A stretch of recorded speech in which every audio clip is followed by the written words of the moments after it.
네, 자, 이 시간부터 이제 신명기 23장 말씀을 나누도록 하겠습니다. 예수님의 그 신의 생명을 사람이 구원받아서 생명으로 태어나고 그다음에 생명의 세계에 들어가고 하는 문제를 다루는 게 생명의 책이 성경이니까, 그래서 생명책이라고 그러잖아요. 성경책 보고. 그래서 자꾸 생명을 다루다 보니까 뭐 고환이니 뭐 음경이니 이제 여성들 보고는 뭐 넓적다리 살인이 뭐 이제 하여튼 별 이야기가 참 다 나오는데, 성경이 말하고자 하는 의미를 잘 살펴서 성경을 보셔야 되겠어요. 고환, 여기 이제 이 고자는 한자로 보면 해석이 아주 참 좋죠. 피라고 하는 혈자에다가 밑에 행복하다 할 때 쓰는 그 행자를 이렇게 합치면 불알고자가 돼요. 불알, 불이라는 건 해가 불의 원천이죠. 알이라고 하는 건 계란 뭐 이런 거 할 때, 그 환이라는 건 알이라는 뜻이니까 이게 둥글게 환으로 만들어서 약재 뭐 한다, 한약 이런 거 할 때 환이라고 그러죠. 둥글게 만들어서 한 거. 그런 둥글 환자에다가 불알고자를 쓰는 거예요. 그게 이제 고환이라고 그랬어요. 불을 담는 알인 거예요.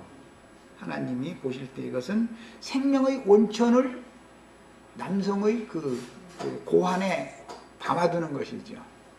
그래가지고 땅에다가 이제 그 생명의 그 원천의 불을 갖다 이렇게 쏟으면 땅이 생명을 생산할 수 있도록 잉태를 시키는 거예요. 이것은 이제 히브리인들의 그런 영적 세계에서 나오는 용어들이기 때문에 그 용어에 대한 의미를 잘 살펴서 이해를 할 필요가 있어요. 불 담는 주머니가 하나가 아니라 두 개씩을 이렇게 균형 잡기가 딱 가지고 있죠. 그래서 거기에다 불을 이제 담아 뒀다가 필요할 때 이제 씨를 심으려면, 농사를 지으려면 농기구가 필요하죠. 기구가. 그래서 여기는 이제 음경이다 그랬는데, 이것은 뭐 오늘날의 그 현대어로 하자면 남근이라는 말인데, 남근이라는 말은 세속적인 표현인 것이고, 지라는 것은, 자라는 건 아들, 자식이라는 것이고, 지라는 건 지체, 어떤 지체. 여성의 경우는 어떤 보자기, 그릇의 지체, 이렇게 표현을 하는 거예요. 이것이 가장 정확한 표현이에요. 우리나라의 이 언어라는 게 세임족의 그 문화를 그냥 그대로 표현을 하는 거기 때문에, 보자기, 보따리, 그런 게 애기뽀, 뭐 짐승 같으면 새끼뽀, 이런 표현을 하죠. 자궁이라는 표현을 그렇게 하는 거예요. 그래서 표현을 그렇게 하는 것이지, 그게 무슨 상스러운 말이거나 욕설이거나 그게 아니단 말이야. 그것은 아주 순수한, 가장 정확한 그 생명에 대해서 표현하는 용어들인 거예요. 세속 사람들이 만들어낸 것이 더 조속하죠, 사실은. 성경이 말하고자 하는 의도를 기본적으로 이해를 하셔야 돼요. 자, 그래서 이제 고환이나, 지난번 번역에서는 신낭이나 이렇게 돼 있었죠. 그 신이라는 그 신자는 매울 신자를 써요. 매울 신. 우리가 매운 걸 먹으면 속에서 매웠다고 하지 않고 불난다 그러죠. 불알과 같은 개념이 우리나라 사람들이 언어 감각이에요. 그것이. 그 낭이라는 것은 주머니 낭자를 써서 매운 것을 담는 주머니, 불알 하면은 불을 담는 알, 그런 뜻이에요. 이런 것은 무슨 이 성경 용어를 알지도 못하면 이걸 모르면 괜히 그 말에 사람도 말 좀 가르치는 사람이 말이야 막 그 상서로운 막 소리 회사도만 아니 성경에 있는데 이걸 가르쳐야지 이구절은 그냥 거룩해야 되니까 이구절은 그냥 넘어갑시다 그래?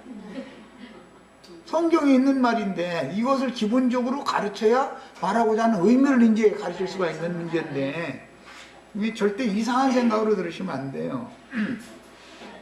자, 그런데 신랑 즉 고환이 상했다.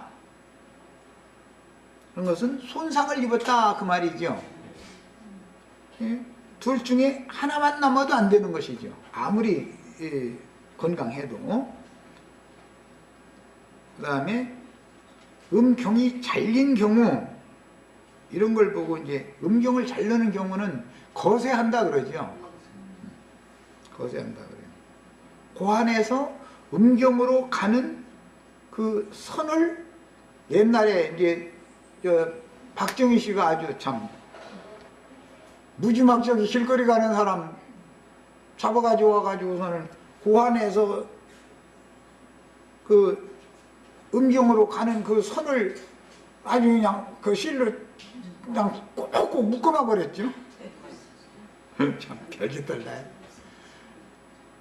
입은 많고 먹을 것은 없으니까 할 수 없이 그런 고육식책을 한 건데 지금은 이제는 애기 나라고 이제 사정을 해 이제 또 시대가 바꿔져 가지고 강제로 잡아다가 애기를 못 낳게 그날개를 죽이더니 그래가지고 그런 것 보고 정관 수술을 했다 이렇게 표현했죠. 관이라는 것은 어떤 그 파이프 어떤 배관 뭐 이런 거 할 때 쓰는 수도관 할 때 쓰는 관이단 말이에요.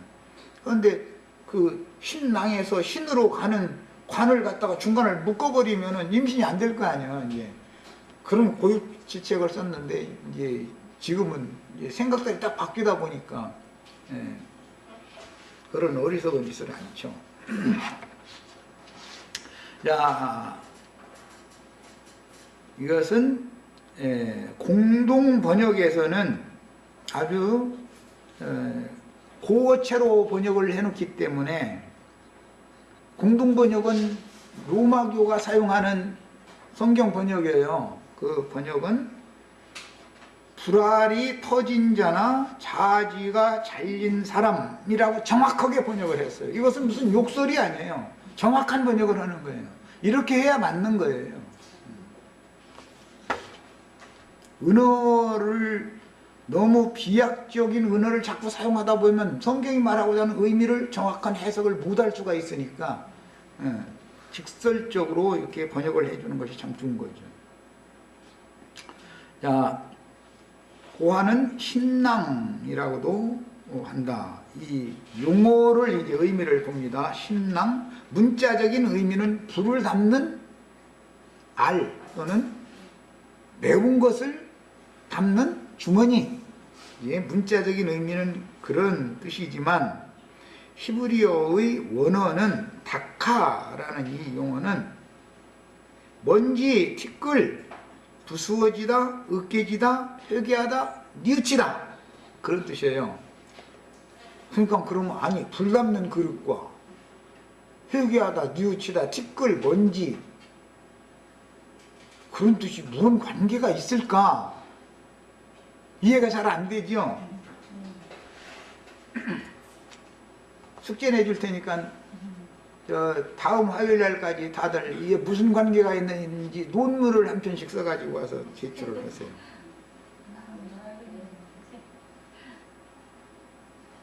첫사람 아담은 하나님의 말씀을 버리고 아내의 미혹하는 말을 통해서 뱀의 말을 받아들였죠. 그런데 왜 그렇게 남자인데도 약해요? 티끌로부터 왔기 때문에 그런 거예요. 티끌 인생이에요. 생명의 원천이 다 뭐예요? 티끌이다. 먼지에 지나지 않는다 그 말이에요. 그래서 불알이라는 말의 어근은 티끌, 먼지라는 뜻에서 오는 거예요. 흙사람이다 이거예요. 아담 세계의 생명은 흙에서 오는 거예요. 티끌이에요. 먼지에 지나지 않는 거예요. 그러니까 다 약한 거예요. 육신의 생명은 세상 없이 강한 지하고 큰 소리 쳐도 약할 수밖에 없어요. 티끌 인생들인 거예요. 나라고 하는 근원을 알아야 된다. 사람의 생명의 근원이 뭐냐, 이걸 알아야 된다. 히브리인들은 이렇게 깊은 의미를 가지고 성경 용어를 구사하는 거예요.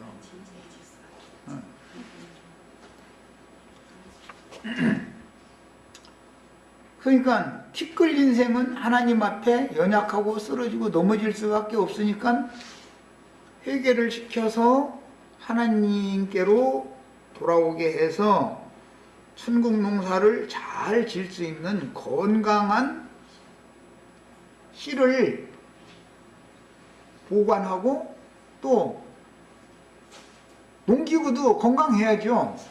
아무리 씨는 잘 보관하고 있는데 농기구가 나쁘면 땅을 팔 수가 없잖아. 예. 그래서 이 두 기관이 다 영적으로는 굉장히 깊은 의미를 갖고 있는 거예요. 어근은 어디서 온다고? 티끌, 먼지라는 뜻이에요. 원래 히브리어의 말은, 우리가 지금 오늘 읽은 고환이라고 번역한 이 말은 먼지, 티끌, 그런 뜻이에요. 그런데 뒤에 회개하다, 뉘우치다 라는 말이 추가됐어요. 그것은 원래 흙에서 지음받은 사람이 잘못이 있으니까 회개하고 뉘우쳐야죠. 그 사람은 뉘우치게 하는 과정에서는 부서뜨려야 되고 으깨야 되기 때문에 그런 뜻이 훗날 추가된 거예요. 히브리어에서는 이 다카라는 용어가 그래서 많은 의미가 나중에 점점 함축되어진 용어인 거예요. 이렇게 셈족의 언어라는 건 이렇게 깊은 뜻이 있어요. 그 다음에 이것은 먼지, 부수다, 으깨다, 회개하다, 뉘우치다 라는 의미가 티끌, 먼지에 더해져서 합성화된 용어예요. 다카라는 용어예요. 여기서 이래했으며 뉘우치는 회개한 먼지, 티끌로 번역이 됩니다. 시편 다 적어놓습니다. 34편 18절에 거기 티끌이라고 번역을 했어요. 먼지라는 뜻이에요. 그래서 사람이 뭔가 범죄 사실이 있으면 사람이 흠과 티가 없는 사람이 어디가 있어? 그래, 티. 그러니까 사람은 땅의 흙에서 흙먼지를 이겨가지고 지어놓은 거기 때문에 흠과 티가 없는 인간은 없다라는 걸 알아야 된단 말이야. 생명의 원천이 불, 알이, 거기가 씨주머니인데 거기에서부터 비롯된 생명이라는 것은 전부 티끌에 지나지 않는다. 그래서 티끌 인생이라고 하는 말이 성경에 티끌이라고 번역을 하는 거예요. 먼지라고도 번역을 했어요. 이사야 5장 15절에 동일한 용어가 사용이 됐고, 시편 90편 3절에도 동일한 용어가 사용이 됐어요. 자, 그 다음에 음경이라고 번역을 한 이 용어는 아들 자자에다가 지체라고 하는 가지지를 써서 몸에는 많은 지체들이 있죠. 그런데 몸에 붙은 자식을 낳는 한 지체다. 그런 뜻으로 자지라고 하는데 이건 정확한 그 뜻을 전달해 주는 거예요. 뭐 여자는 보자기, 보, 그릇, 그런 뜻이라는 걸 지금 말씀드렸어요. 자, 그 다음에 이 음경은 현대어로 표현한 말이지, 이 음이라는 말은 음경, 음부, 여자 보고는 음부라고 그러죠. 이런 것은 은어로 세상 사람들이 지어낸 말이고 그것은 더 천한 말이에요. 신박한 말이 아니에요. 그러니까 오히려 뭐 음경이니 음분이 하면 더 거룩한 말인 줄 알고 있는데 반대로 지금 하고 있는 거예요. 예. 자지, 오지 이렇게 말을 해야 정확한 거예요. 그것은 무슨 욕설이 아니에요. 아주 순진한 셈족의 언어예요, 그것이. 그 다음에 옛날에는 이제 음경을 신이라고 그랬죠. 고한은 신낭이라고 했었고, 지난번 번역에는 개역 성경에는 다 그렇게 번역이 됐었죠. 이번 번역은 이제 현대어로 고한, 신 이렇게 신이라고 하지 않고 음경 이렇게 번역을 했는데, 이것은 세상 사람들의 문화를 따라서 이렇게 번역을 한 거예요. 지금 번역이 지난번 번역만 못 한 거죠, 사실은. 알고 보면 그 의미를 보자면.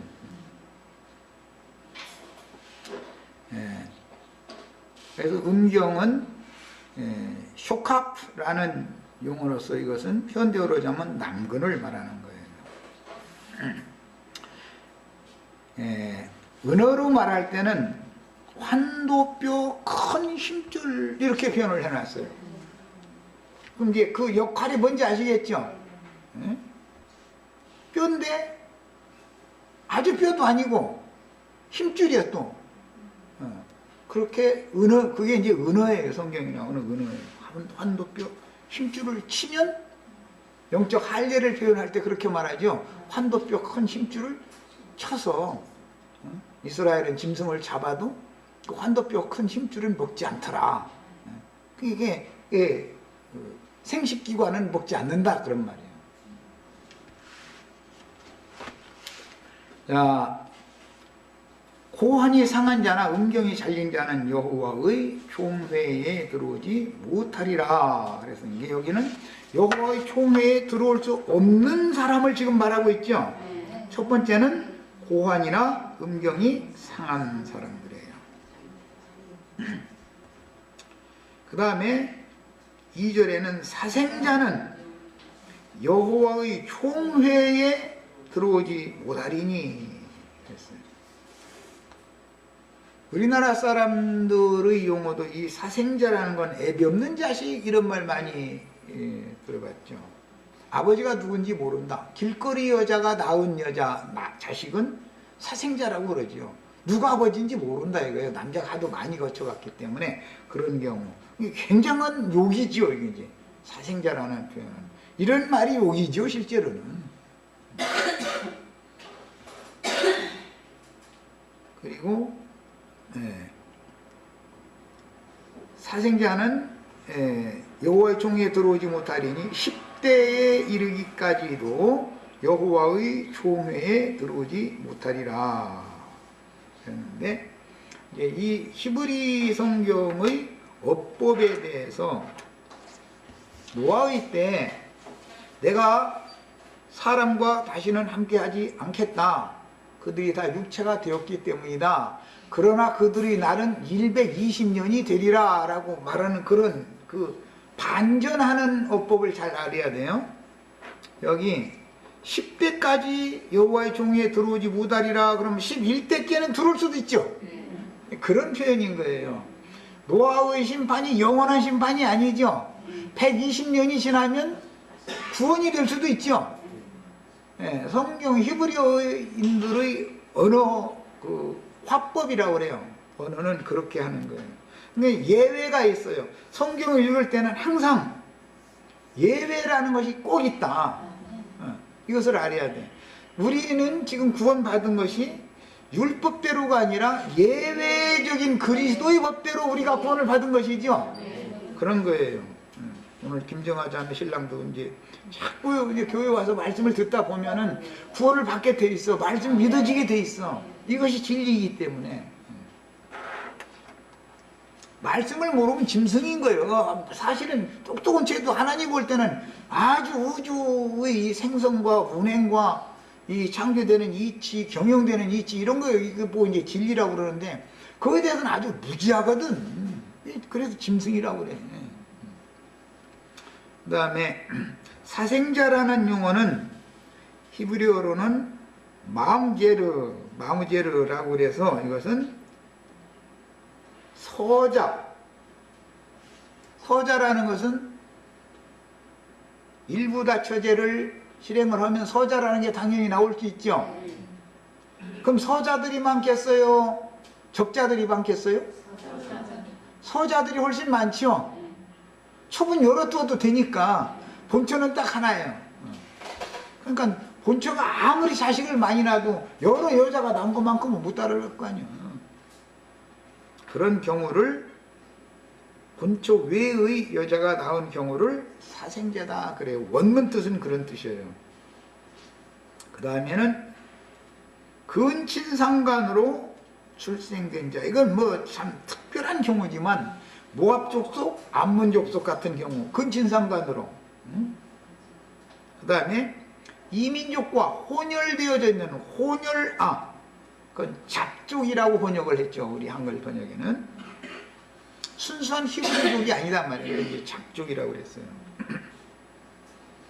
그런 경우를 사생자다 그러는데, 사생자가 여호와의 종에 못 들어온다라는 말만 있으면 요셉이 애굽 여자를 통해서 낳은 두 아들이 야곱의 아들이 될 수 있어요, 없어요? 예외 규정이 반드시 있죠. 율법대로가 아니에요. 그러니까 이런 것을 우리는 배우면 이것 보고 구속사다 그래요. 구속사. 이게 비밀인 거예요. 이게 믿음의 비밀이라고 그러는데, 믿음의 비밀이라는 말씀을 알아야 되는, 전체를 알아야 되는 거예요. 율법 겉으로 표현된 그 말씀만 딱 알고 있으면은 예수 그리스도를 대적하는 자가 될 수가 있지, 오히려. 신약 성경에서는 사생자라는 그 용어가 히브리서에 한 번 딱 나오죠. 아버지의 징계를 통해서 자라지 않은 자는 사생자다 그랬잖아요. 참아들이 아니고 사생자다 그랬잖아요. 그 말은 무슨 뜻이냐? 아버지의 관심 받기다 그 말이란 말이에요. 그 다음에 총회라는 용어가 오늘 나왔는데, 여호와의 총회. 신약에는 장자들의 총회, 총회 얘기가 나오죠. 총회라는 얘기는 구약성경에 수없이 많이 나와요. 이스라엘 총회, 여호와의 총회, 뭐 하나님의 총회 해가지고 총회 참 많이 나오죠. 그런 용어를 가지고 기독교계에서는 장로교단 총회본부, 감리교단 총회본부, 총회라는 말을 거기다 갖다 써먹고 앉았어. 그런데 그게 그런 뜻이 아니고, 기독교계가 사용하는 그런 뜻이 아니고, 영문으로는 어셈블리, 루디아 자매님 나 발음이 어셈블리 뭔 뜻이야? 회중, 회합, 모임, 집회 그런 뜻이에요. 이것을 헬라어로는 에클레시아라고 번역을 했어요. 총회를 에클레시아 교회라는 말이죠. 교회. 여호와의 총회라는 말은 알고 보면 여호와의 교회다, 여호와의 회중들의 모임이다 그런 뜻이란 말이에요. 정확한 의미를 잘 알고 있으셔야 돼요. 그래서 구약 용어로는 카할이라고 그러고 총회를, 신약의 용어로는 헬라어로는 에클레시아예요. 히브리어로는 카할이에요. 이건 모두 근원적인 뜻이 모임, 회중, 집회, 성도들의 회합. 우리가 지금 이스라엘 총회, 여호와의 총회로 모였죠. 교회로 모였죠. 이렇게 사용하는 거예요. 어셈블리. 아주 이 영어는 더 정확히 아주 어셈블리. 회합, 회중, 성도들의 모임, 집회 그런 뜻이니까. 참고로 이 총회라는 용어는 몇 절만 이제 인용을 해드릴게요. 민수기 19장 20절 다 적어 놓으세요. 민수기 19장 20절, 20장 4절, 6절, 10절, 12절 읽어보시고, 이건 수도 없이 많아서 이걸 다 할 수는 없으니까 이거 전부, 이번 번역에는 전부 집회라고 번역하거나 회중이라고 번역을 해요. 회중이라는 번역이 제일 많죠. 자, 3절 이하에 이제 모압 사람과 암몬 사람과 모압 사람은 여호와의 총회에 들어오지 못하리니 그들에게 속한 자는 10대뿐 아니라 영원히 여호와의 총회에 들어오지 못하리라. 그런데 여기에도 예외가 있었죠. 누구지 대표자가? 룻이라는 여자예요. 영원히 여호와의 총회에 들어올 수 없어요. 율법대로면. 그런데 아마 완전히 예외가 딱 감춰져 있는 거예요. 그 사람만 구원받는 거예요. 율법으로는 구원을 받을 수 없는 거예요. 율법으로는. 근데 율법을 지금 우리는 율법을 신명기 말씀을 나누고 있지만 예외 규정을 모르면 유대 교인이 되어버린다. 망한다 이 말이에요.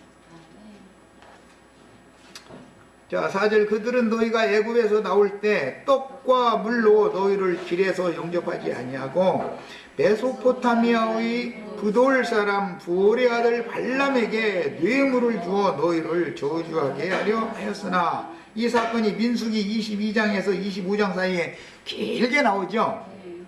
베드로후서 2장 15절에 이제 이 말씀을 요약적인 말씀이 나왔어요.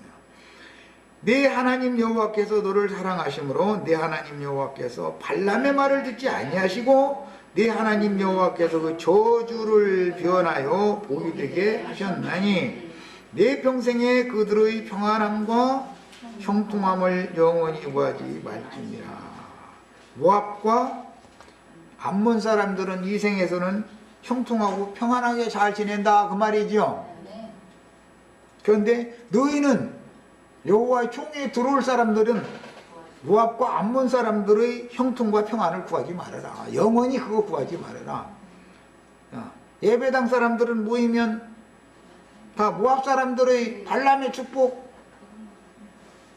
그게 사실은 저주인데 실제 발람이 이스라엘 백성들을 저주한 게 아니죠. 온전히 축복을 3번 해줬죠. 그런데 그 3번 한 축복이 그것이 이스라엘에게는 사실은 저주다 이 말이에요. 그러니까 예배당 목사님들이 축도해준다고 손들고서 뭐 그렇게 날마다 축복해주면 그게 지금 나한테 저주 퍼붓는 것이죠. 그런데 이것을 몰라. 정말 참 답답한 사람들이 아주. 이게 성경에 엄연히 나와 있는데 발람은 이스라엘 사람들을 축복했지 저주를 하지 않았어요. 그러니까 발락을 초대했던 모압왕 발락이 하는 소리가 아니 이 이스라엘 백성들 저주해달라고 당신 돈 들여서 여기까지 모셔왔더니 왜 자꾸 축복만 하느냐고. 이 산 꼭대기를 데려다 놓고 여기서 저주 좀 해달라고 거기서 또 축복을 하네. 그럼 다른 산으로 가자 해서 또 다른 산 꼭대기로 올려다 놓으니까 거기서 또 이제 여기서 저주하시라고 그랬더니 또 축복을 하네.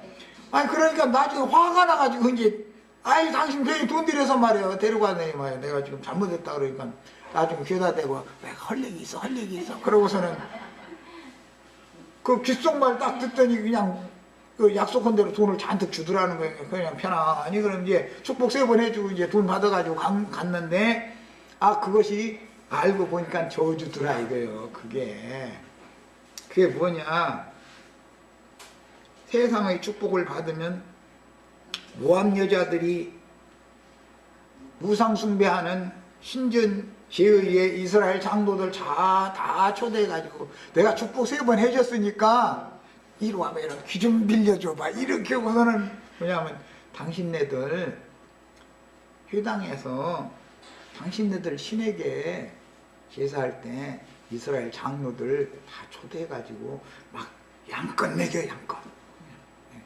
먹고 마시고 하고서 돌아가게 해주면 그러면은 당신이 원하는 저주가 그들에게 임할 거예요. 그런데 그대로 23,000명이 하루에 심판받아 버렸죠. 그러니까 축복이 저주가 되는 이치를 너무 몰라.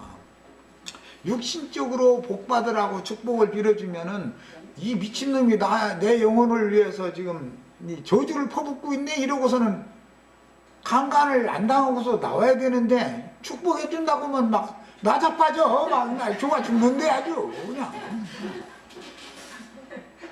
그러니 하나님 보실 때 이거 얼마나 답답한 인간들이냐 이 말이요. 짐승들이 하는 짓이지 그게. 그래서 창녀와 남창 얘기가 나온 거예요. 이어지는 말씀에. 그래서 그렇게 이어지는 거예요. 신랑 배 있는 신 살린 놈 얘기하다가서 느닷없이 창녀 남창 얘기하면은 다 말하고자 하는 의도가 있잖아. 그러고 나서는 돈 꺼주고랑 이자 받지 마 그러면 다 무슨 소리야 지금. 다 이제 다 문맥의 흐름을 다 감잡았죠. 예배당에 가면은 지금 이자가 본전보다 더 많아. 본전이란 건 내 집값이잖아요. 집값. 내가 세상에 사는 동안에 죄인이니까 예배당에 가면은 거기서 죄를 용서받아가지고 천당 가고 싶어가지고 예배당에 갔더니 아니 죄를 더하게 해가지고서는 짐을 막 그냥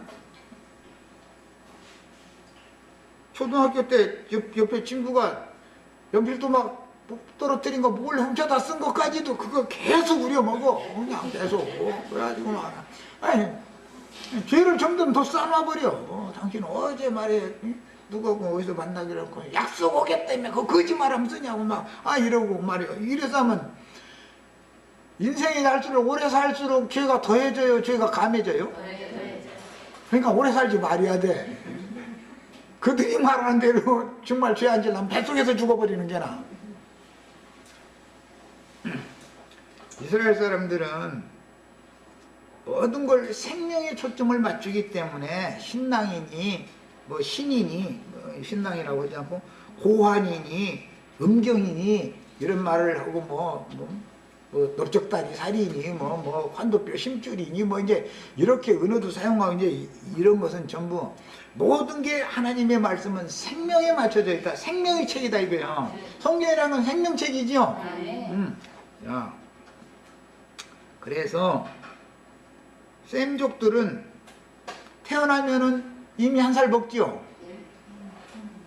그런데 세상 사람들은 1년 지나야 한 살이죠. 왜 그런지 아세요? 그것도 숙제 내줄 테니까 저 다음 화요일 날까지 레포트 써보셔 다. 네. 히브리인들은 생명의 근본을 다루기 때문에 조상의 허리에 있다가 아버지를 통해서 내 어머니의 모태로 옮겨져서 거기서 잉태가 되면 그때부터 생명이 시작이 된 거예요. 그래서 1년 동안 뱃속에 있는 것도 한 살 먹은 거예요. 셈족의 나이 계산이요. 그러나 이 세상 사람들은 출문을 한 다음부터 출문한 날부터까지 그래서 생일잔치를 왜 그때 하냐. 원천적인 나는 그렇게 해서 이제 계속 생일잔치 해주지 말아라. 그 가짜 생일이다. 원천적인 생일잔치를 해줘야 되지 않냐 이거요. 생일잔치를 꼭 해주고 싶으면 히브리인들의 계산은 엄마 뱃속에 잉태된 그 순간부터 계수를 하는 거예요. 생명의 관점으로 계수하니까 그래요. 세상 사람들은 세상에 태어나야 생명체로 보는 거예요. 그러나 뱃속에 이미 생명체가 잉태되어지고 출산할 준비가 다 됐으니까는 출문을 하는 것이지. 뱃속에 아무것도 없었는데 그냥 아버지 허리에 있어. 우리 저 몇 천대 그 조상 허리에 있었어. 그럼 소용없잖아. 이런 히브리인들은 모든 것을 근원을 따진다 이거. 그 근원이 누구냐? 예수 그리스도다 그 말이야. 나는 처음이요 나중이다. 시작이요 끝이다. 알파요 오메가다. 그분을 본다 이거예요. 내가 바로 생명이다. 내가 길이요 진리요 생명이다. 그래서 예수 그리스도를 아는 것이 영생이다 그 말이야. 예수를 누구냐 말이야. 구약성경에는 나 여호와를 알라. 그런데 예수 그리스도는 누군가를 알아야 영원한 생명을 하는데 근원을 알아야 된다. 그러니까 우리는 뭘 추구를 해야 돼요?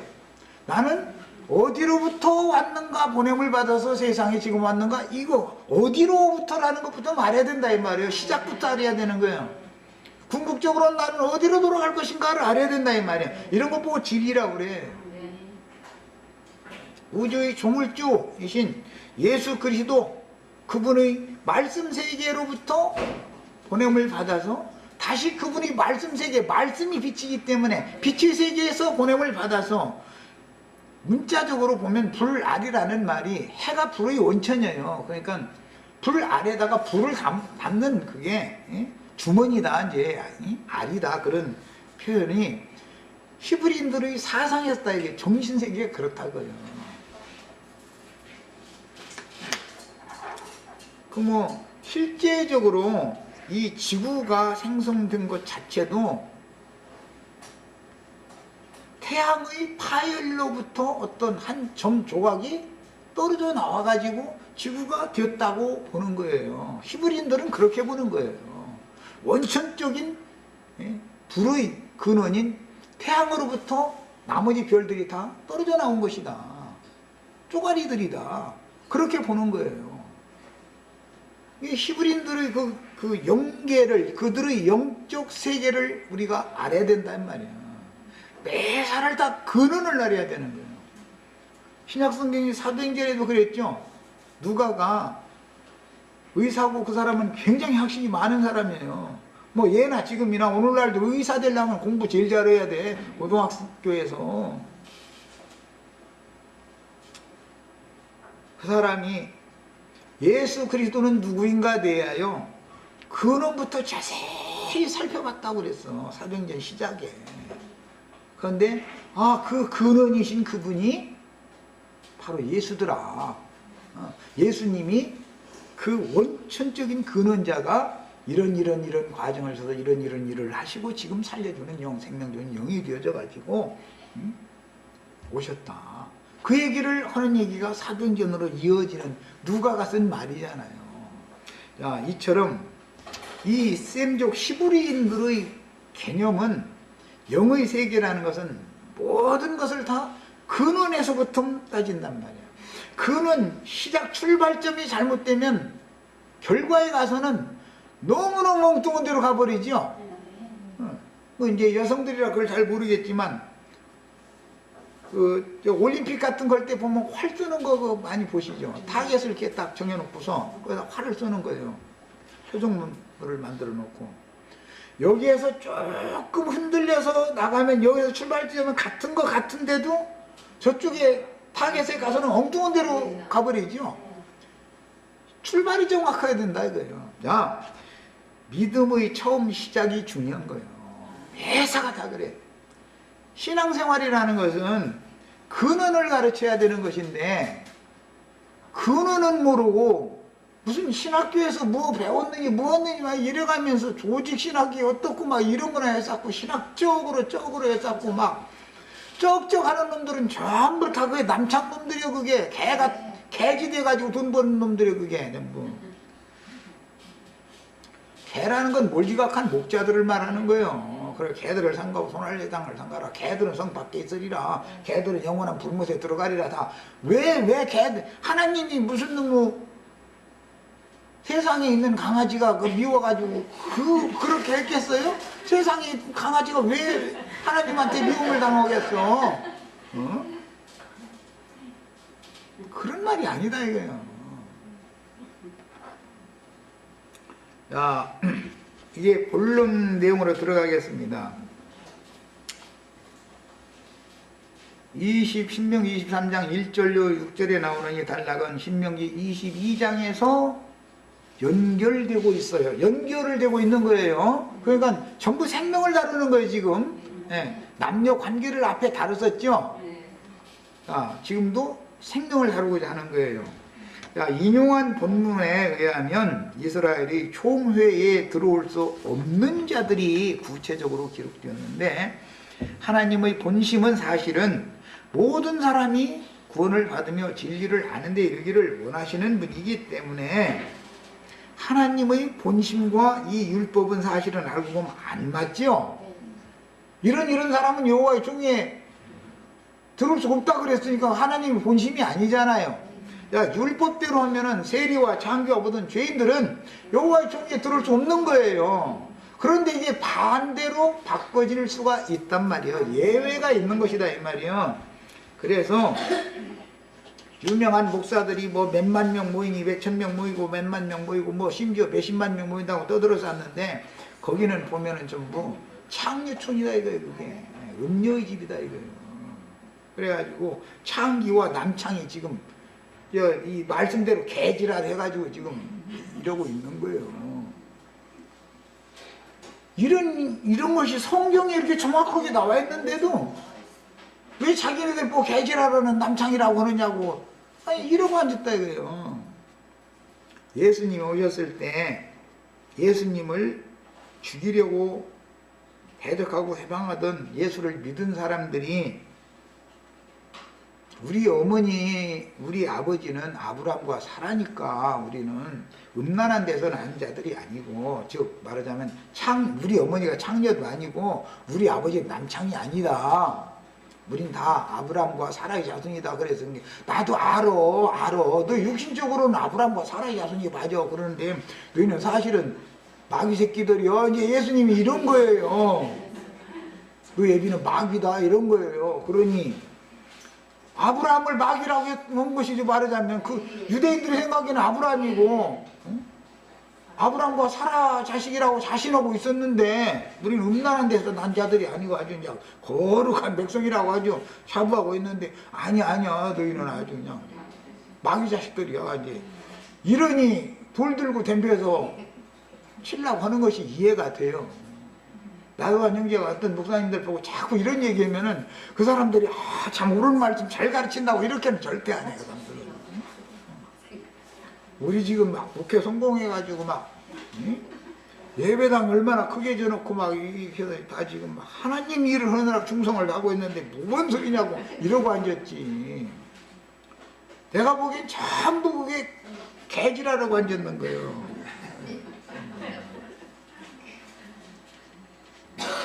창녀 처녀 그게 기독교라는 것은 이런 걸 알아야 된다 이 말이에요.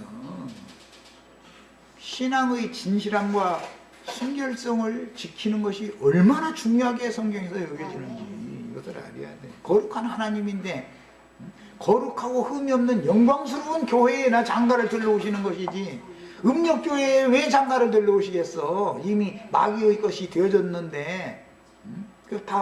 그 기독교 교회라는 건 마귀 마누라잖아. 주님의 교회만이 그리스도의 아내인 것이지. 이런 간단한 이치를 그렇게 몰라가지고 되냔 말이야. 세상에 뭐 길거리 돌아다니는 여자가 다 지 여자예요? 이게 어디가 있어? 그런 게 조물주 것이지. 말도 안 되는 거지. 그래서 율법에는 여호와의 총에 들어오지 못할 자들에 대해서 말씀을 기록을 해놨지만, 사실은 여호와의 본심은 그게 아니기 때문에 예외가 당연히 있게 돼 있다. 예외에 속한 사람들만 구원을 받는 게 비밀이다. 이게 믿음의 비밀을, 장로든 말씀을 잘 가르쳐야 되는데 믿음의 비밀을 먼저 가지고 있어야 말씀을 잘 가르칠 수 있잖아요. 이런 이치를 모르면 율법을 오남용하게 되고 자칭 유대인의 회를 인도하고 있는 많은 무리 앉은 큰 음녀의 일곱 머리들이 될 소지가 많은 것이다. 그 일곱 머리들이 땅에서 올라온 짐승들이고 개들이죠. 들개들이다 이거요. 이리, 늑대 이런 것들은 양의 목장에 와가지고 비실비실하고 새끼 양 이거 힘없는 양 빨리 도망가지 못하게 생긴가, 주인 몰래 와서 살짝 해서 물어다 그것 먹는 거 아니야. 그래서 겉에는 양의 옷을 입고 너에게 나오나 속에는 노력하는 일이다 그런 거예요. 헤롯 보고는 저 여우에게 가서 내가 오늘과 내일은 귀신을 쫓아내고 전도를 하다가 하나님의 일을 하다가 제 3일이 되어야 나 완전케 된다고 가서 얘기해줘라. 그 헤롯이라는 사람은 에돔족이죠. 그 사람한테 예수님 얘기 그대로 들려주면 그 무슨 소리인지 알아요? 개인데 들깨잖아. 들깨. 요 일이 다 이것들인데 그것들이 들짐승들이 어떻게 하늘의 말을 어떻게 알아듣냐, 이게 하나님의 말을 어떻게 알아듣냐 이 말이요.